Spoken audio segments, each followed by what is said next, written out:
We talked about the meaning of life, the ADHD, the cycles, and mental health. And there's a few more that. Yeah, and you talked about different ways of viewing the world. One of the big operating modalities I learned was working as an auditor at one of the biggest financial auditing firms in the world, and understanding how audit as a tool doesn't sound very sexy, but as a tool to understand, because usually auditors are vilified, but audit as a tool to better understand systems is really powerful. Okay, yes. So that's sort of like this bird's eye observer that's able to have a landscape view of what we're at, of the picture we're inside. Yeah.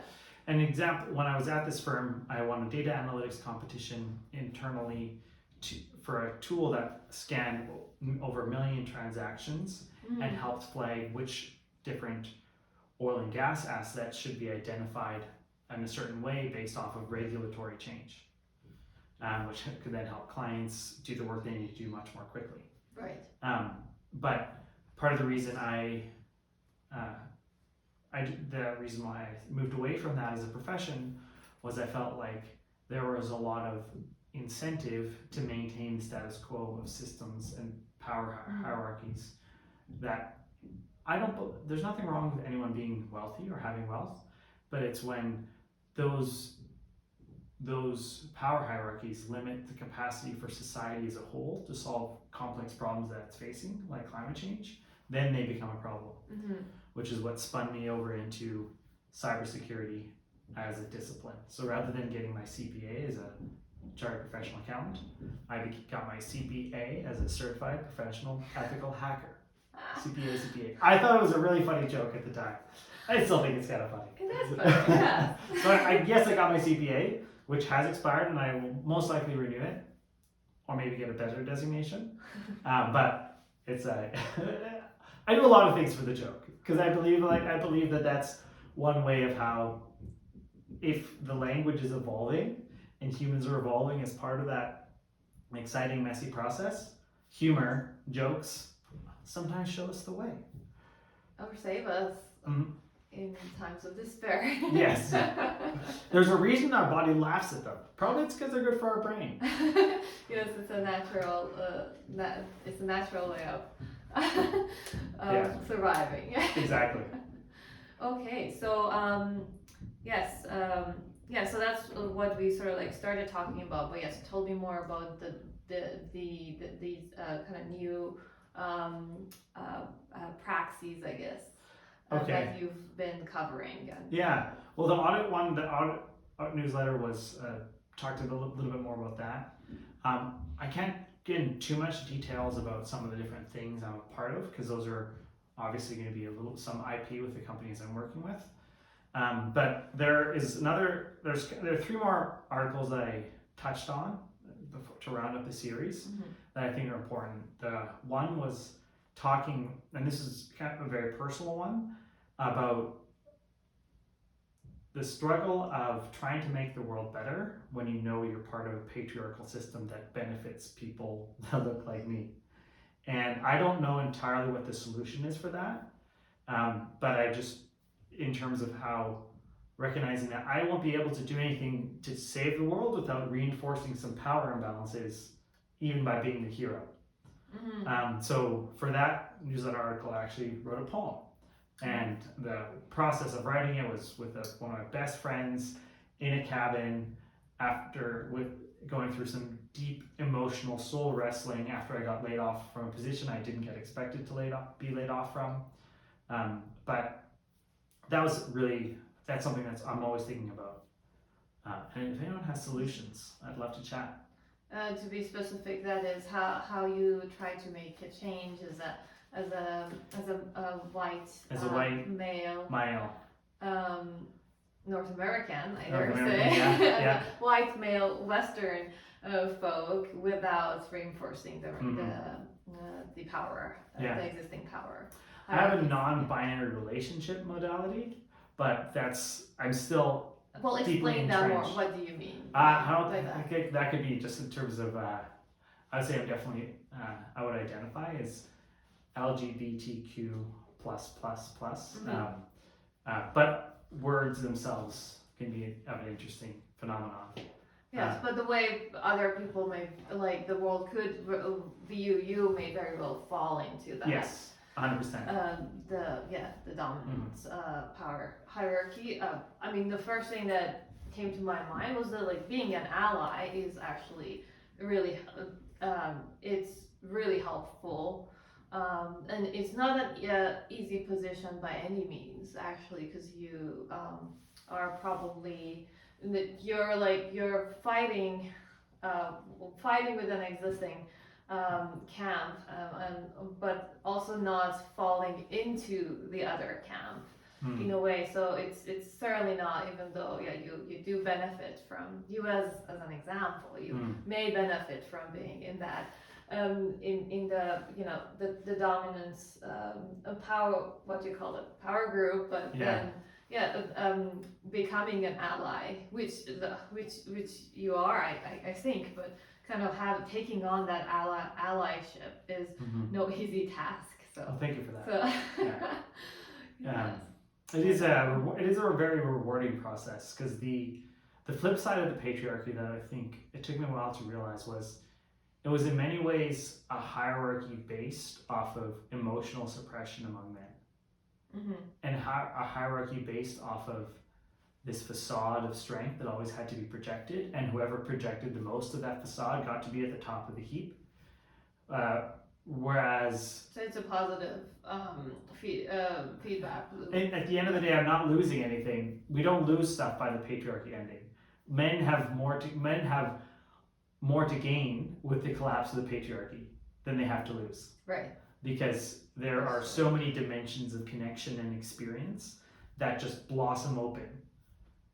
For sure, and I mean, I'm Iranian Canadian, so I was born in Iran, and with the revolution happening, the People's Revolution happening there, it is a woman-led revolution, and the slogan is an adopted slogan, which was originally Kurdish, but now it's an Iranian one: women, life, freedom.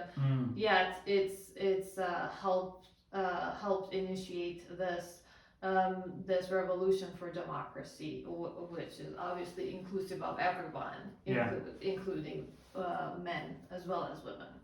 Most of the best positive revolutions in human society have been led by networks of self-organizing moms, self-organizing women, because women just biologically approach problems differently. When I was running for municipal council in Calgary, I withdrew and ended up supporting a neighbor of mine, partially because I realized that I was too much of a risk taker. I'd just take a risk and it could impact thousands of people, and I'd be like, oh, that was fun. Whereas she's a mom, she's born human, she biologically is conditioned more to think with more people. She has more empathy than I do. And she also danced. We had a dance battle once at a public event, and I was like, if she is willing to dance for her constituents, I'm willing to get behind that person. I think it's great that you formed you endorse a candidate you thought. Yeah, I'm so glad that I didn't win. It was everything. That was a win, right? And I went in not knowing what the result would be, but I trusted my intuition that this was the right thing. I reached out to some advisors, and they said, go in. Went in, learned a ton, knocked on 1,000 doors, moved out, supported her campaign. It was good progress. Yes, when I'm sure you learned a lot too. I guess focusing on that, are there what do you call this, like underpinnings? You started with underpinnings, and there's only two left. Okay. That I haven't kind of brushed on, at least. One is I think, and part of the title behind Encrypted Carbon is understanding that is an idea that came to me while going on a jog with a friend of mine while high on cannabis, which is legal in Canada. We went for a run, and my friend is a neuroscientist. He is super smart, His name is Ty McKinney, and if you ever want to do a mental health workshops, he actually has an app that's quite incredible. But we are going for a run talking about life, the universe, everything, and we hypothesize that maybe there's a space for the fundamental encryption mechanism that is the human gut to decrypt value and nutrients. If you could quantify that as a thing and then create a massive aggregate gap, what would the shape of that evolving equation be as an exploration of the universe itself? Okay, well, unpack that. But no, I won't. That's all nerdy stuff. But so I was gonna say that's all nerdy bullshit. But what you can do is that then right after that, he told me about a pill that was being developed in Calgary, where you can essentially swallow this pill, and it would do a mapping of your small gut intestine, and then you could pull it out and send it back to the lab, and they would essentially give you a score, like do spectrum analysis of your small gut which is data that usually would cost like 500. Usually be quite expensive, and end up costing you a lot of money and be really uncomfortable. So then I participated in a trial, and actually wanted to connect them with a bunch of local farmers, so that this organization called Nimble Science could then work with the local food community to create data on why local fresh food is way more valuable than other food sources. So it's the same company that developed the pill? Yes. Oh, okay. Now, the partnerships, that's all their business and their partnership. I can't speak for them, but you can be a participant most likely if you reach out to them, Nimble Science. So they do biotech. Biotech. Yeah, okay. And what I'm just excited about in this, I nerd out about a little bit in this article because they won an award, is if we can measure human gut health, get information, data on how humans can be healthy in one of the most complex parts of us. Our gut is extremely complex. It has to manage all these different types of food. If we can better understand that information, then we'll be able to actually design food medical solutions for a wide variety of people much more efficiently. Yes, and gut is very much related to the mental health. Yes. And also overall physical health and also mental health. There's that interconnection that goes on. It has more. I learned. I had gut issues in my early 20s, and that's how I became more interested. It's not something the 20-year-old would look up, but I had to look up. And there's just more. There's more neurons in our gut than it's in our brain. So there's that like mystery. It's that mystery organ. Interesting. And it's really cool that now we're not only kind of health scientists or physicians are looking into it, that to have tech help facilitate the discovery. Well, I think it is. Tech people are always about inputs and outputs. Inputs into the code, outputs of the code. The gut inputs and outputs. That's what the gut does. It is the input-output mechanism for our existence as physical creatures. And so the small gut is very long and has a lot of inputs. It has a huge algorithm that takes this piece of pepperoni, whatever, that I'm eating, and it decrypts it into useful information for the rest of my cells and their collaborative processes. Love how you just turned my small gut into an algorithm. You are a very special, beautiful algorithm. Thank you. Thanks. We're all our own unique algorithms in this world. Right. Well, that's I forgot how we started with this. Well, that's the second, and then the last article that I wrote is about like a big operating modality. And the best way I have to describe this is players are better than users. Players are better than users. Yes. It's about gamification of problems. It's about recognizing the fact that when we as humans are trying to learn a new process. If we're trying to learn the new process, it might take, some neuroscientists have estimated 400 cycles to learn something. But if we do that in the context of play, maybe 15 or 20. So redesigning our governance mechanisms, this is where politics, I think, is extremely culpable, or has extreme opportunity for improvement, is knowing what everyone already knows, that politicians by and large are playing a game.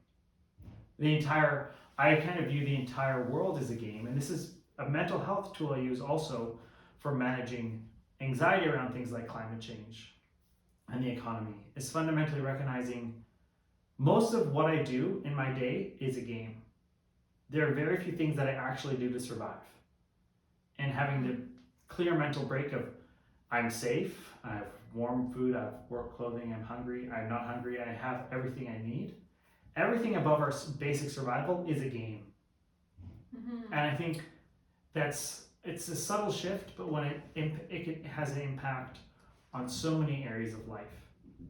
It's interesting the way I've come to experience this kind of the existing games around us, politics, or anything else, competition to get a good grade, get into a good school, get a good job, what have you. It's acknowledgement that it is a game, but it's a complex game that is hard for me to play in. So it's that element of empowerment is interesting for me too. Has over the years. So like as a social innovator, I need to understand the game, the rules of the game. Right. But then I'm interested in changing some of them, so there's more. So the players, other players who are less empowered can have the chance. And that's your own game, right? I think I kind of bake it into an ethical framework that helps me make decisions about what things to be a part of. And I'll try to remember all three parts of that ethical kind of heuristic I use. But the fundamental idea of it is, if I'm faced with any ethical dilemma, choose the thing that results in more games. Sorry, say it again? Choose the thing. Choose the thing that results in more games. Games can have a bit of a bad rap, but what I mean, they have three unique features that I think are really powerful. One, they always assume survival. By definition, if you're doing something and you're at risk of survival at the end of it, it's no longer a game. It's life and death. Oh, I see. Right? Well, right. Humans in many respects are unique because we play more games than any other species. That's one way to describe all of our wealth and abundance as a species. And a lot of the games we have is unethical based on this definition. So that's where I think that's important. Where politics and many other games, if people don't have that chance of survival, it may be best to not play into that game. I mean, an interesting example is the World Cup's going on right now. Those are incredible. The World Cup's going on. It's one game that's happening. Now, all the games there were some games created, and that was all the production that was happening in the course of those games. The downside was a lot of that was done by quasi-slave labor workers from different countries in terrible conditions. Now, they went there because they got money, which allowed them to send back to their families, which opened up many of the communities I visited in rural Nepal were sending all their fathers, all their men away to Qatar to build these whole stadiums and infrastructure for the World Cup. Wow. But I still believe if we use that kind of fundamental thing of the more games we create for more people is a way to describe the diversity and generativeness of life. I need to do a whole post on the game ethics. The second one about games is the iterative nature, which allows it to incorporate to evolve more quickly. And I'm blanking right now on what the third principle of it is. Then while you're thinking, just wanted to tell you my thought. I think it's gamification. Some social social advocates, they may kind of not get into that because of the assumption that some of the games are basically it's not inclusive. The framework may not be, but you're just approaching it very differently, and the basis of it is engagement and inclusiveness. I think and part of that is because I was raised very dogmatically one way, and raised with a strict moral framework, which by and large had a lot of good things to it. But I'm very hesitant about using morality as a club.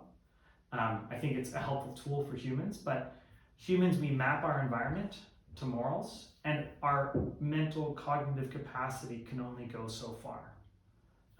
Intuitively, we map our morals to a group of 150 people, but we don't know how that group of 150 people in the village is going to impact the next. A whole bunch of groups coming together, mapping that morality process is extremely complex. Yes, I mean, I come from Middle Eastern dogmatic and institutionalized religions have ruined my country of background. Yeah. And I dare say others, if they're taking a fundamental way towards instituting it and enforcing it. So yeah, I totally understand. Which is where I like games, because then I say, you're playing that game. It's not impacting me playing any of my games. Play that game. Some games we'll play together. The podcast game, we're playing together. There might be other things we play together, but there are other games we don't. And because it is a game, I don't have the moral authority to go to you and say, what you're doing is wrong, because I know you're playing a game. If your game means I can't play a game, and that's where kind of the ethics come in, then it is impacting my capacity to create more games. And it's something we shouldn't do, which is kind of the decision. Well, I think it's okay for me not to engage for my own reasons, as long as I don't stop you from. Yeah, that was the third point, was boundaries. Games fundamentally accept boundaries. And it kind of is tied to the survivability piece, because boundaries as an organism are extremely important. It was one of the biggest things I didn't have growing up, was a sense of boundaries. Sometimes I manifested that in bad ways that looked great, like going and being a white savior hero, assuming I knew I'm contravening other people's boundaries along the way, versus actually diving in and knowing the boundary between myself and others. If you have high standards, this is really important, because the more high standards we have for ourselves are fantastic, because they make us better people. But if we don't have a good sense of boundaries, then we can quickly become either a control freak or someone who's always diving into other people's problems. Empathy can be a two-edged sword. Empathy can be great for understanding other people's pain, but if you don't respect their own boundaries in that process of helping them, you project and you're taking away their own power while you're trying to help them, which in the long term isn't really helping them. So that's something that I've been. That's probably, you probably explained that in your book, your self-published book, the Recovering. Recovering Christian. That was more of a process, just laying it all out, and I didn't know what that book would be about. Well, you don't have to tell it all, because the listeners can probably go and buy it off the Amazon. Buy it off the Amazon. Which, I mean, I love Amazon because it's zero risk. I could get into publishing. Yes, and you got you to self-publish it. And explain. I am yet to read that. I will pick it up very soon. And so that's where you explain your missionary work, right?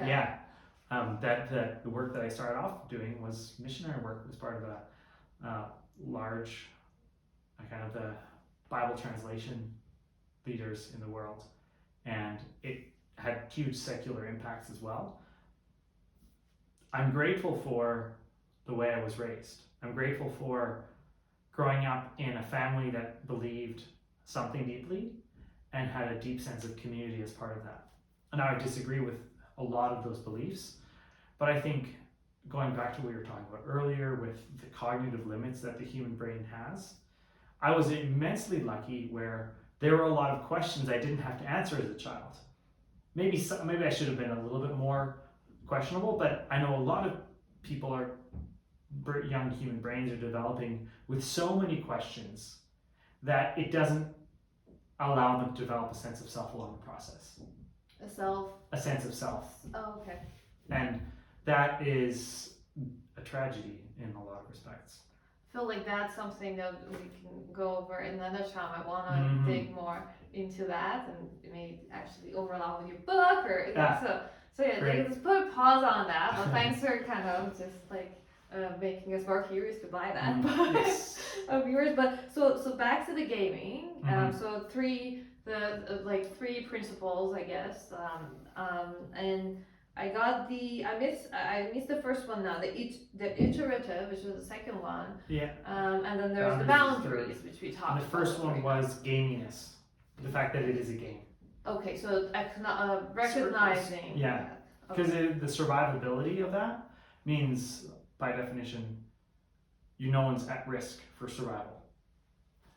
Which is the one that I pointed out that it's important. I think is in our world today, there are games we play that may not have that chance. So in a sense, it's not something Tim agrees that we should engage in as well. So all right, yeah, really cool. What do you think?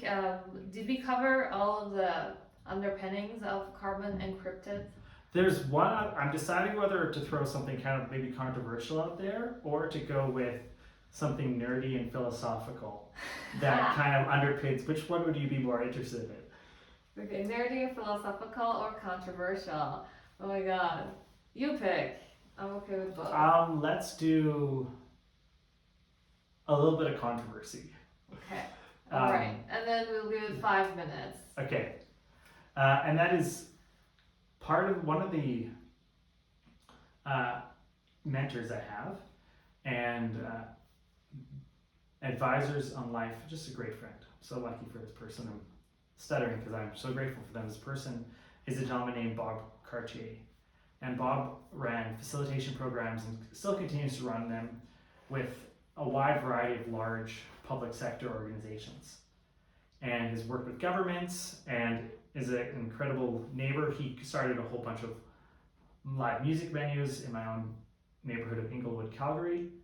And one of the conversations, part of where I got this idea of games comes from the difference between a citizen and a customer, and how governments are run, and the tension that creates.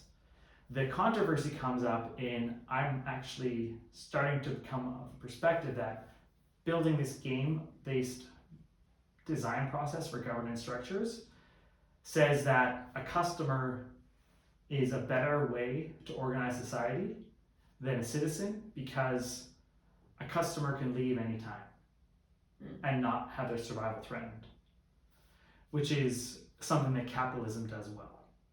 Are you favoring customer over citizen then? Yes. Oh, okay. But what happens to the fact that a customer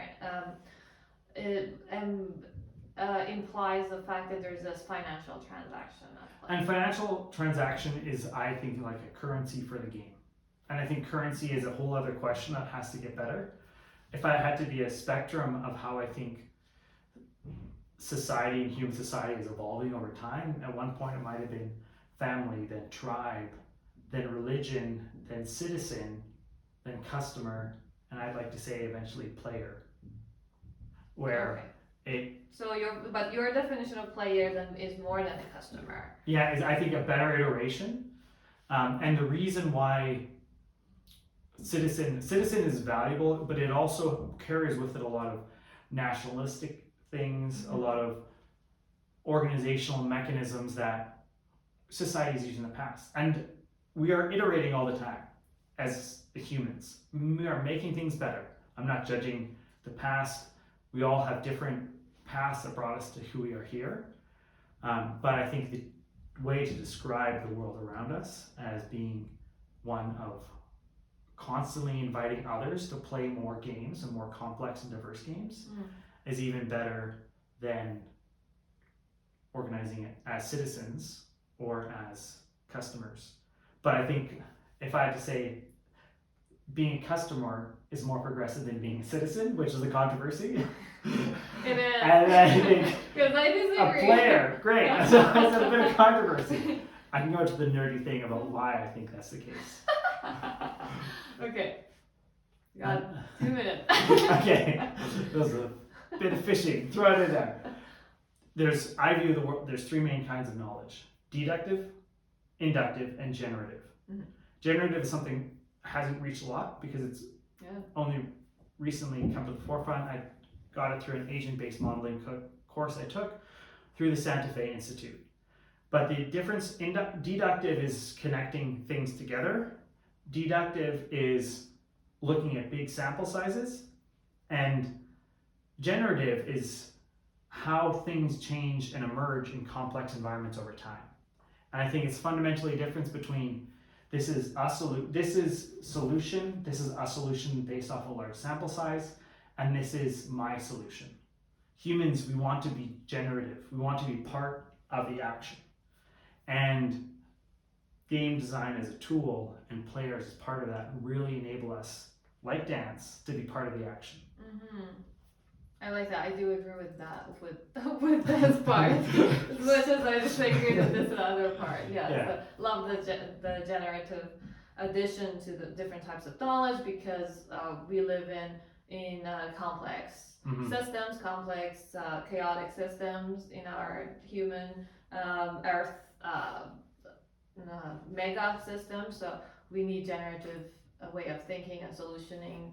One way of thinking and solutioning definitely does not get us to where we need to be. I think the biggest risk of climate change is not just the pollution, but it is the potential for institutionalized mechanisms and hierarchies to solve climate change in terms of carbon emission, but reduce the generative capacity of humans to be part of the solution.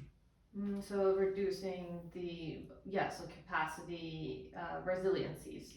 Yeah.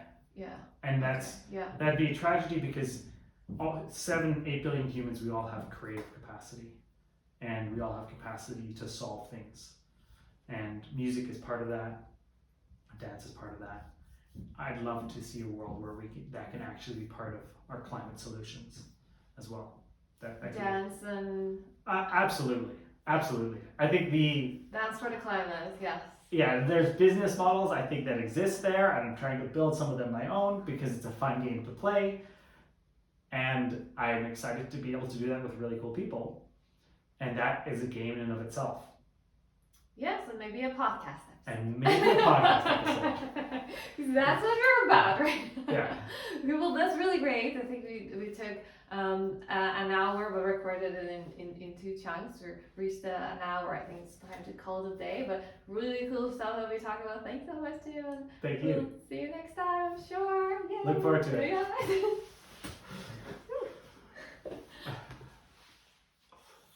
That was fun. Thank you.